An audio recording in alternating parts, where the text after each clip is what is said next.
Now, last year, CF awarded £6.8 million in grants. Only 205,000, that's £1.38 ahead in South Tyneside, as opposed to 1.5 million in Newcastle, that's about £5.39 ahead. So a massive difference. And this is partly due to where we've had more success in recruiting individuals and businesses as donors and philanthropists. It's been easier in Newcastle and Northumberland, and of course they want to give back to their local communities. Now, cold spots don't just relate to geography, of course, they also relate to causes. 42% of our grants supported children and young people, but only 7% specifically supported older people. And that reflects a desire by many of our donors to support young people and to give them the best start in life. Commendable, of course. So just keep that in mind as we approach the panel discussion. I want to invite our panellists to the stage now. Professor Tony Chapman from Durham University, Joe Curry, and Shuli Alam. And as I say, you can find out a bit more about them in your brochures as well. Thank you.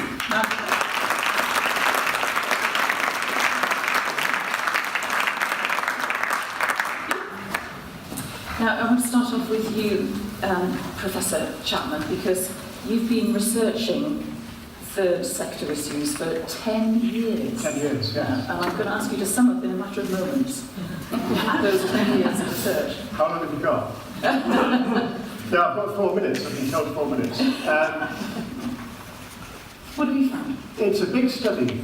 We've just in the last year we had a survey with 3,500 respondents. So we've got some good reliable data, and I just sort of focus on a couple of very small things. I mean, tonight we're talking about cold spots, which is interesting, and what we find is that in some areas there are real differences in the way that charities are struggling or doing very well.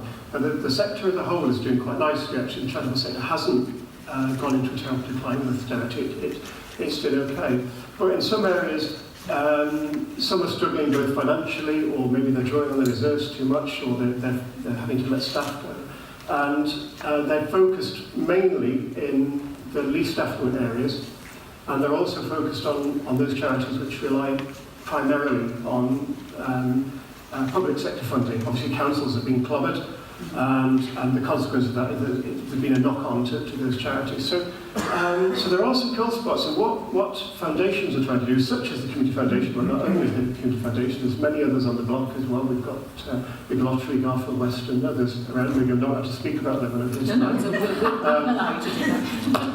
From my foot already, but there's a lot of foundations around.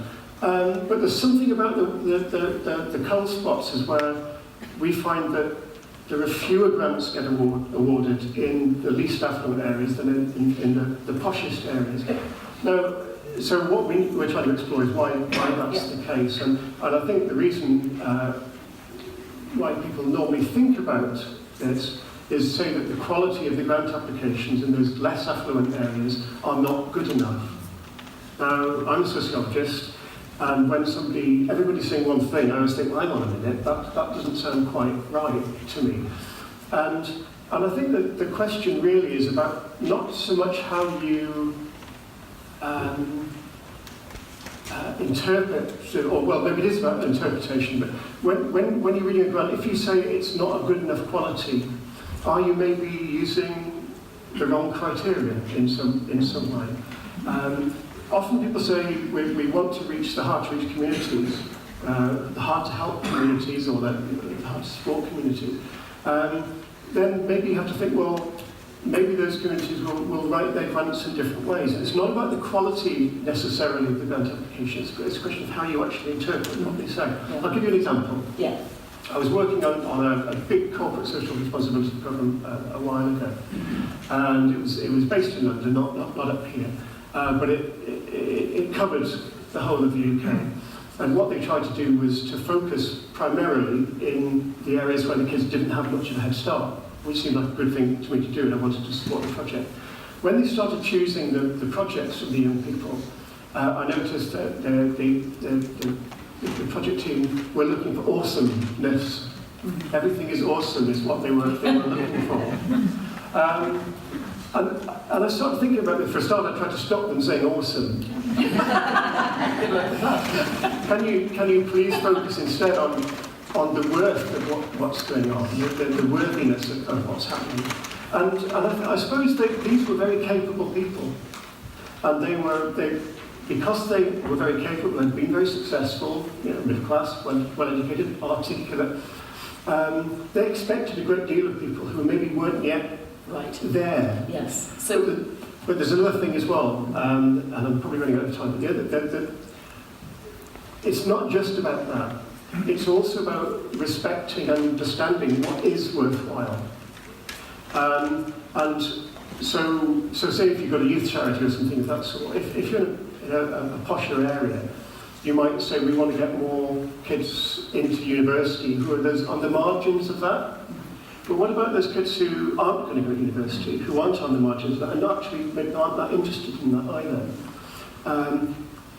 In a sense, it's about respecting the journeys that people have to make in their life. For one person, passing A-levels or going to university is part of a life transition.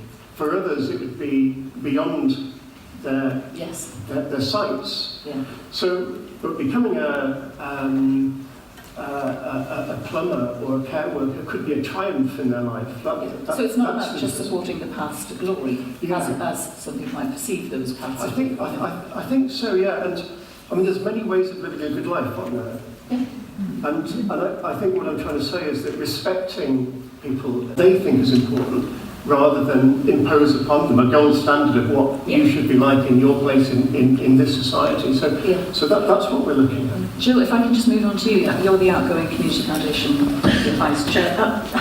Are we stuck in a sort of particular mindset, do we think? I know it's a big question to answer tonight. But well, it's been a recurring theme, really, of my 9 years, regularly at the board meetings. The pattern seems to be that Newcastle, Northumberland doing well, but probably South Tyneside, Sunderland doing less so. Some of that is difficult to shift.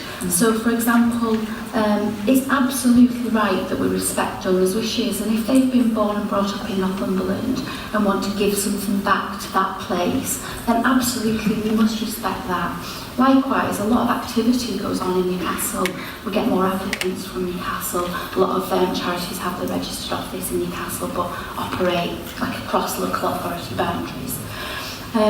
What can we do about that, though, I suppose is the question.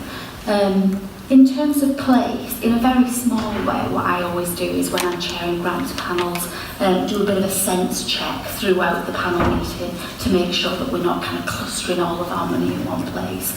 So that's on the most minor level.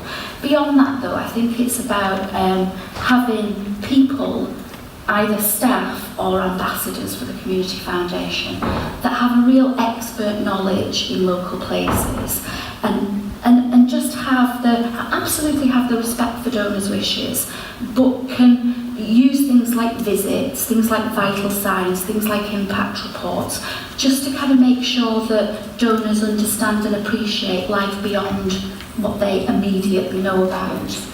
Tony's research repeatedly talks about less prosperous, I know you don't use that terminology quite, but less prosperous places at lower than local authority level, and having less formal charitable activity and drawing less resources. What I find interesting as well, though, is not just places, but communities of people, communities of themed interest. So I suppose putting it really, really bluntly, well-heeled middle-class people that have got a brilliant contact book, if they face an issue, usually have a good idea of how to get it sorted out. They get things done. They know how to do that. Probably the most experience that I have in my working life is with people that have been rough sleeping who are now in our hostel accommodation. Their lives have been characterised by a lot of the things that we've perhaps not experienced. So not having a couple of parents that really believe in us, not having a great experience of education, not having friends who are lawyers, marketing experts, accountants, but being absolutely characterised by trauma and disadvantage. So if they were to come together, like many of us want to do, to get something done amongst our peers, amongst our community of interest, that gives us kind of self-worth and belief and, like is empowering. Well, for them, a good number of them don't even have a bank account themselves, let alone know how to kind of pull things together. So what do we do then as a community foundation or as a funder or a donor? Because, like, how much risk are we prepared to take? A little bit is energising and brilliant, too much is just catastrophic and, like people would lose trust in us.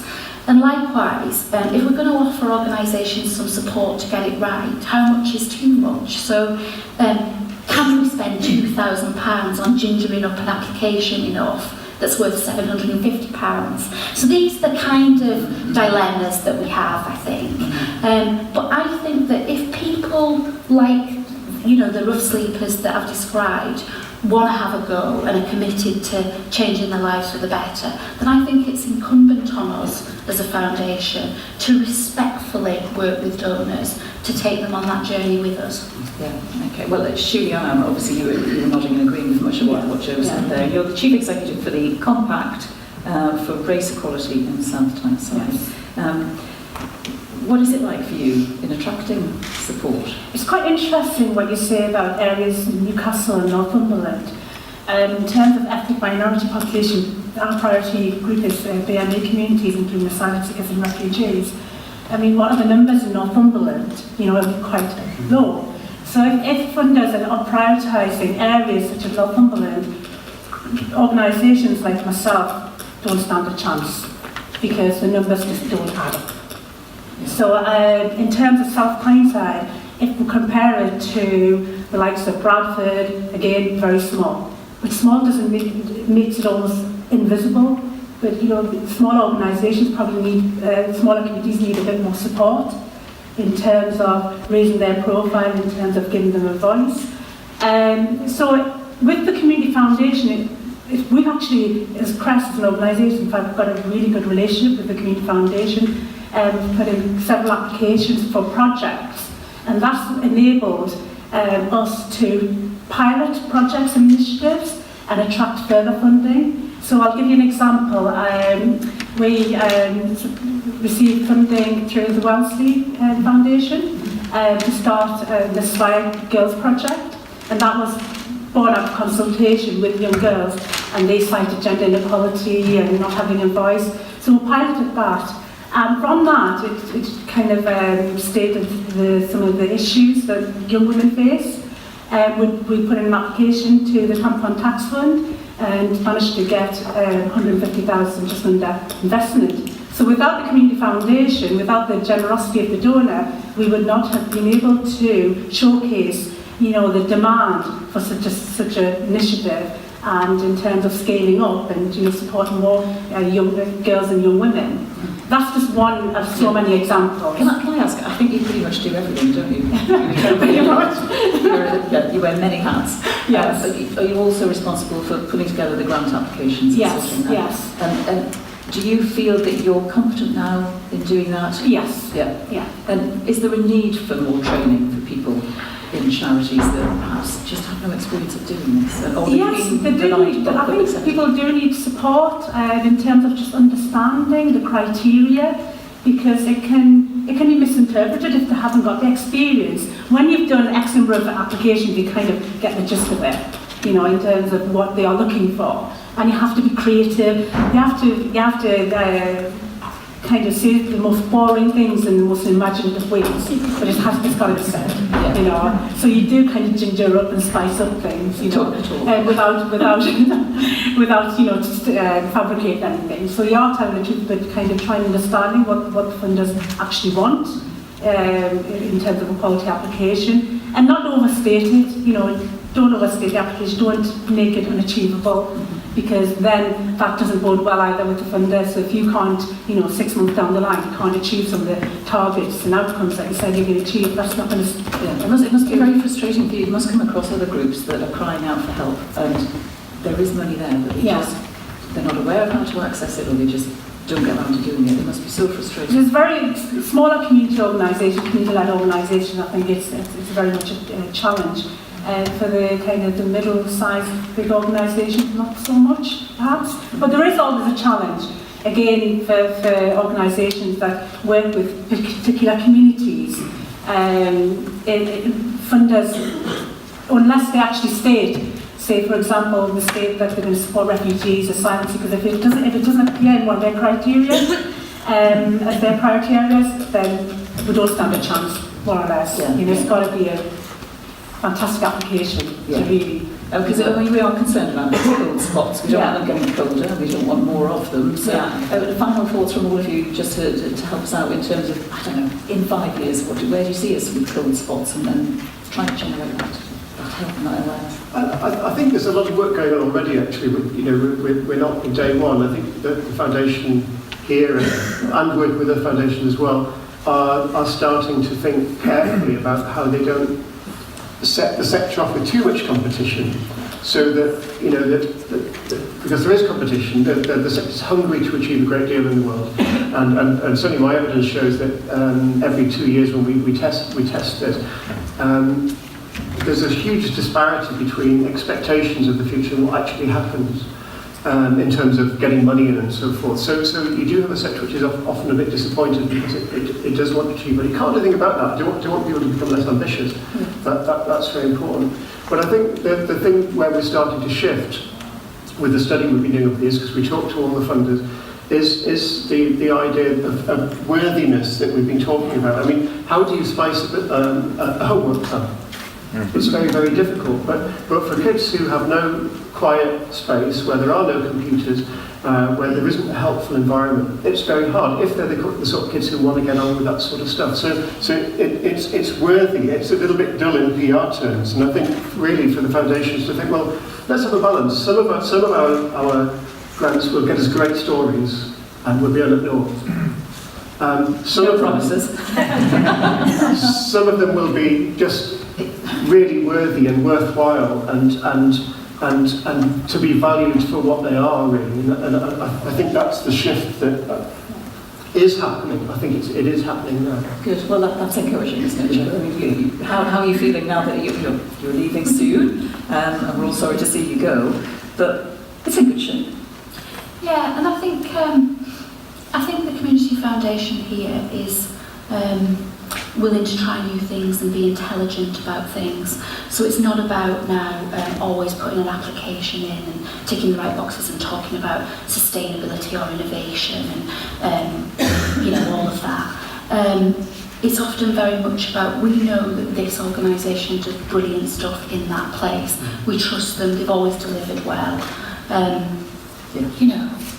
Let's give them another go. I just want to open up now. We've got a couple of roving mics. I'll take these off so I can see you. If anybody wants to ask a question of our panel, please raise your hand. Yes, lady in front here.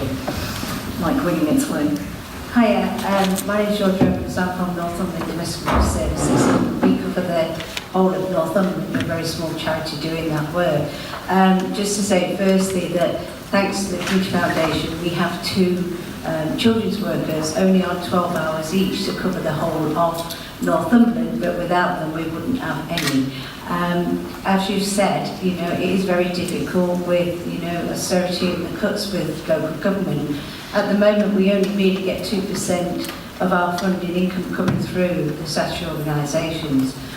So obviously we have to go everywhere else to get our monies through the door to sustain, our services. I was just thinking there when you was talking about the cold spots and how the Community Foundation might look at how they could change a little bit of how they do things. I don't really know whether you're actually doing this, but Lloyd's Foundation, Comic Relief, people like that, we get money from these people. And what they've been doing, is coming out and visiting us and seeing what we do, which is absolutely brilliant because they can then see firsthand. I'm not saying the Foundation haven't, because they have. Sue Lane's brought people out to us, and that's been really, really useful and helpful. But one of the things they're doing as well is actually supporting people like me, which I've been kind of called an accidental manager or CEO of an organisation. So I'm there running that, but have not got all those skills to do that. And we've grown massively in the last 2 years. What would be a good idea, and what they're doing, perhaps Community Foundation might think about, is having consultants coming in to help us. Because we're not very good at writing bids. Right, yes. We're not as good as those people that I'm not educated to, that kind of level, but I'm running a charity. I still need to get the money through the door, and equally our charity is, in need as many others, and very worthwhile. Yes. So that consultancy, which is very costly, if not to us, would be a really good idea. What do you think, Jo? Is that something that's being considered, or does anybody ever raise this? It's something that, I'm going to be the first to mention it, but it comes up at every meeting like this to say it's something that Northern Rock Foundation was brilliant to have, but they have vast resources. It's something that the RDA put a little bit of money in when they had a capacity fund. It wasn't always a brilliant success, though, I have to say. So some of the ones that I was involved with, the people receiving the consultancy often were just so mad busy, they didn't quite have the opportunity to engage as effectively as they might do with this brilliant free resource. And I'm not necessarily an advocate of paying for things, but I think if you put in some of your own resources into it, you maybe carve out a bit more time to engage effectively. What we do, though, and you saw John Sands' picture up there, we do run the Community Ventures, which offers support to organisations. So it's not quite a technical consultancy support, but it's similar in nature. And what we also do is have the local CVSs and infrastructure organisations that support organisations. So for any funder, it's about making tough decisions about do they fund organisations that might have some sustainability in order to support other organisations, or do we drop in some consultants? Getting the balance around, that's a bit tricky, I think. And we know Fiona was a visiting project, and you're a great advocate, as you said, of people doing that. Anybody else got any questions they want to? Yes. If we get the microphone to, yes, perfectly placed, look at that, super efficient.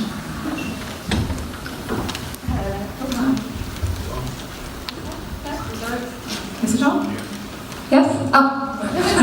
Hi, I'm Hannah Underwood from it was really impressive to see the numbers earlier about how much money the foundation has raised, how much has been donated, how many organisations have received grants and how many grants were made.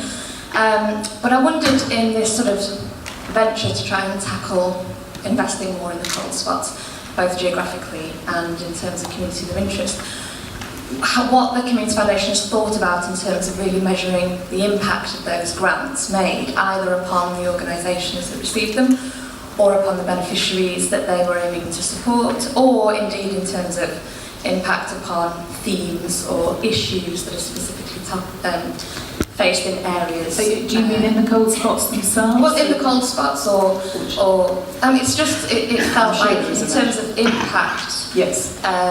Descriptions and qualitative descriptions of projects is one thing, and we can all get an understanding about the kind of difference that is making.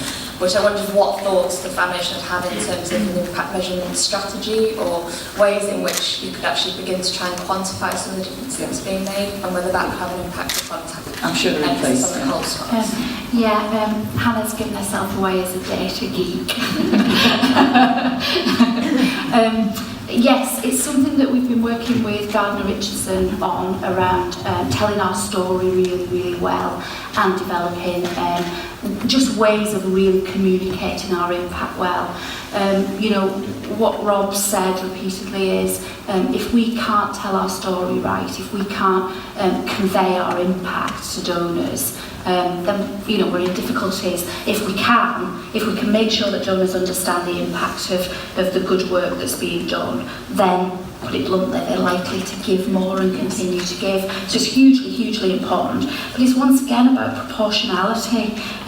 If you're giving an organisation I don't know, £750, then to expect them to spend the equivalent of a day and a half in reporting back on that is disproportionate. But to not extract the information from them is letting ourselves down. It's a balance. Yeah. Anyone else? Sally at the front here? No. Thank you. Sally Young, I should out myself as a trustee, but I also work for Newcastle Council Revolving Service. It's about philanthropy, and if donors give to a cause that they love, is there a way that they could or should give to a cause that they don't love but has needs? Tony, it's an interesting one, isn't it? I think quite. Should donors they give to a cause that they love? Naturally, that's understandable. Yes, but okay. should they also give to a cause that perhaps they're not so particularly drawn to? Right. You didn't phrase it that way. Yeah. I phrased it that way. It's a really tricky one, isn't it? Because, like everybody else, I have my prejudices. When I did the research this year, I thought all the posh areas and the businesses would give their money to the arts and culture and heritage. I thought disproportionately they would go in that direction because that's what middle class people are more likely to listen. And I was wrong, actually.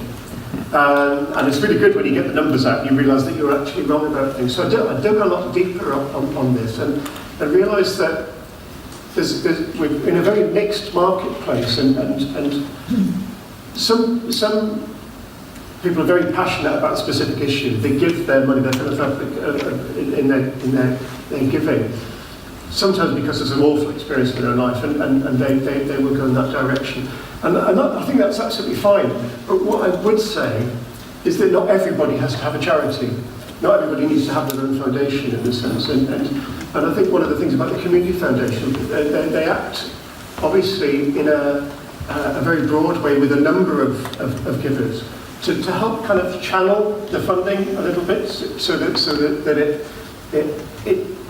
it can be focused effectively. Because I think sometimes things from the heart is very, very good, but I think sometimes an intermediary is quite good at interpreting that so that the person's heart is satisfied, but at the same time it's actually going where it should go. When you go to the United States, there are many thousands more family foundations out there in the UK, and I'm kind of glad really that a lot of philanthropic money in the UK goes to community foundations rather than everybody having their own thing, because that would actually wind up the voluntary sector a little bit more in a sense, because there'd be more competition, there'd be more need for schmoozing with so many people in the sense that would be essential. So it's a terrific question. Sally always throws terrific questions at me. I'll have to think for the next 3 weeks and we'll report back. Well, don't spend 10 years on it, but it's interesting that you say middle class, perhaps the perception is that it might be spending on culture and things like that, but actually sometimes it's people's backgrounds, isn't it, where they came from that can influence their giving. Am I allowed to ask a question? Of course you are. In terms of the Community Foundation and philanthropic giving, do you get many from black and minority ethnic communities, some of the kind of the wealthier? No. How are you going to address that? I'll relay from the front row.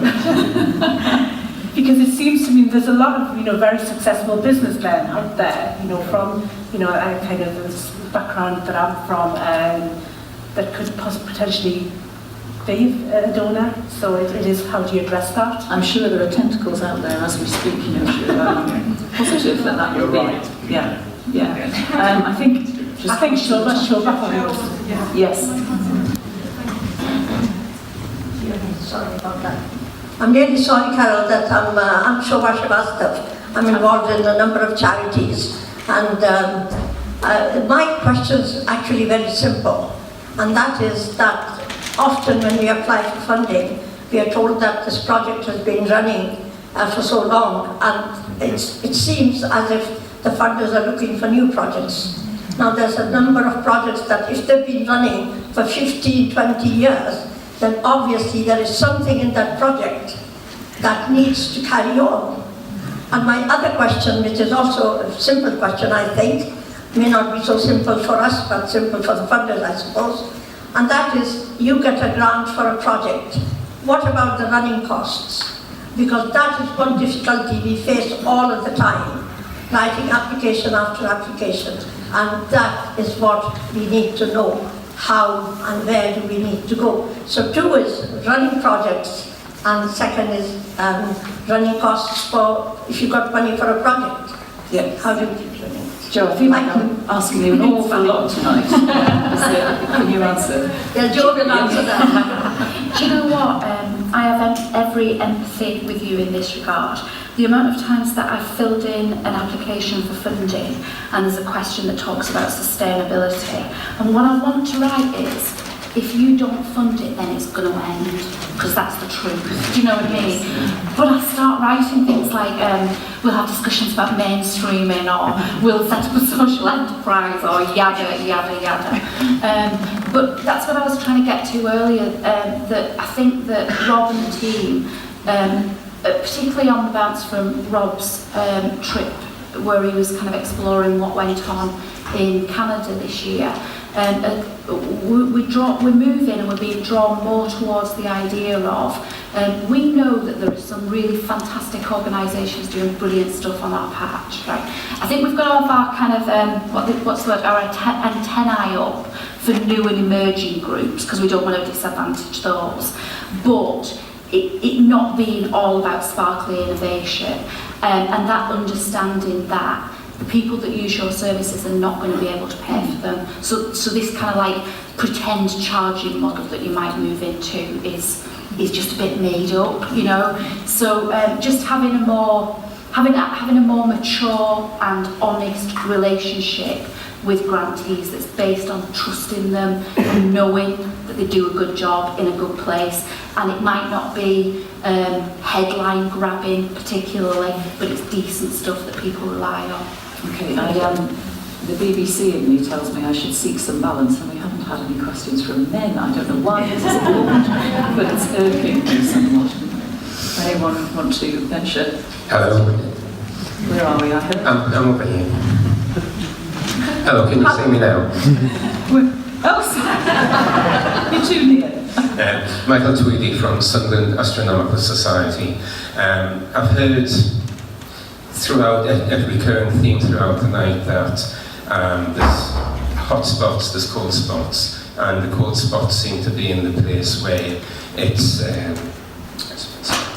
where people aren't as articulate in their applications. And you as a you as a foundation are the conduit between the applicants and the grants. And the way I look at it is, if there was more help coming from the Community Foundation to the people who write a grant application to the best of their ability, but it doesn't meet with the Community Foundation grantors criteria, more help could possibly be given on those applications. And that's a good reiteration of the point that we discussed earlier, isn't it? Which is worthy of backing up. Anybody else want to? I'm being waved at. It's 7:30. I'm sure you're all hungry. Hi. One last one. Christine Nichols from Community Action Northumberland. So just basically to pick up on those 2 points. First of all, in Northumberland, there's an organisation called Northumberland CBS who are paid by the County Council to support people who want to put in applications to identify funding. So they're the next point of call. And I'm pretty sure that there are organisations dotted around the North East that have been put in place specifically and funded to identify potential funding and then help within the applications.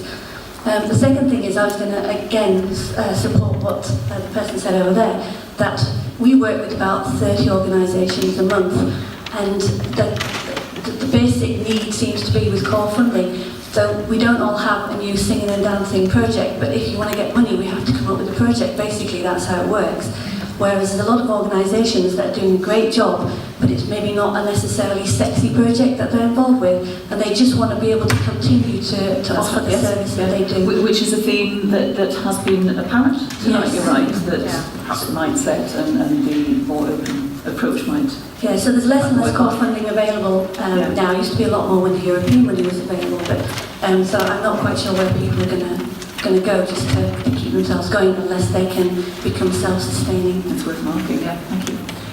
Surely, yes. Can you final thought, I think, because we really must take our votes soon. Just in terms of my experience, just touching on what this gentleman said about the Community Foundation giving more support. From my experience, when I've spoken to one of the funding advisors, they've been more than helpful. They've been amazing. They've actually come and visited the project.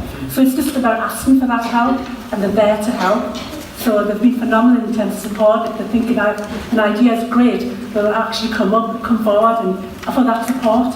So it is just having that ongoing dialogue with the Community Foundation. Thank you very much. Shuli, Joe, Professor Chapman, very much indeed. Just take away the thought that it is the most successful community foundation in the UK. Why not mention that again? If I could remind members, please, to stay seated for the votes, and then if our guests would please make their way outside to join us for a little bit of free time, that would be marvellous. Thank you very much indeed.